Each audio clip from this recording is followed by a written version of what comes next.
Like, it's hard. It's hard to perform and be this in front of people, their students, their own age. Like, that's intimidating. So like starting this circle off with, this is going to feel weird and that's okay.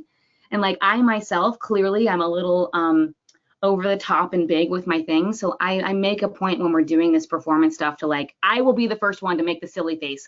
Like, Yep. be silly, go over the top, do the dumb things, like stick my nose in the air, pick my nose, like, so then wash my hands. But still, like, still, I'm gonna do those things so that they see somebody else doing it. And then you'll have a few kids maybe emote that emotion. And if they don't feel like doing it yet, that's okay. But like, we're gonna get just how it feels. How to Start a Color Guard, a free course with great information for everyone, whether you're new to Color Guard or have been teaching Guard for years.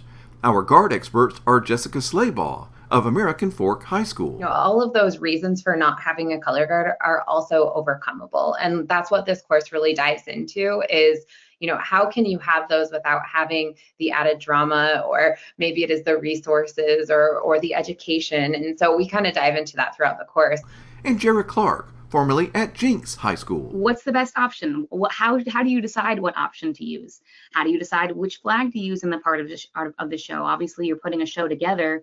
There's all these options of flags, rifle, saber, dance. What do you use? We talked through like how to effectively pick which equipment to go where.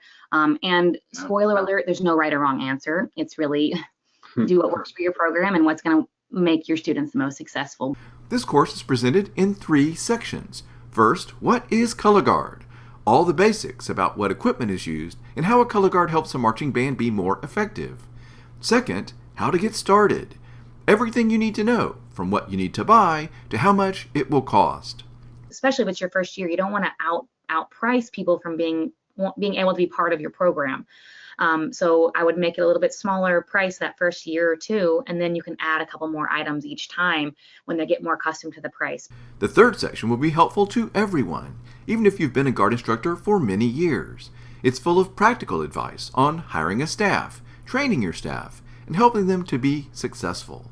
Plus, when to start rifles and sabers, when to start a winter guard, advice on designing your show, making the most of student leadership, and communicating with band directors. There's no such thing as over communication. And so just you have to bring it up. Nobody's going to read your mind. Nobody's going to understand when you're upset about something, and when we talk about being upset, obviously it's related to the show. And when we're talking about rehearsal plans, and I always like to talk about like the needs of the show, because a lot of times we make it about ourselves, right? We make it about, I need this or I need that. And it's really important when you kind of phrase it in another way. The show's needs always come first. 22 videos with everything you need to know to get started and be successful.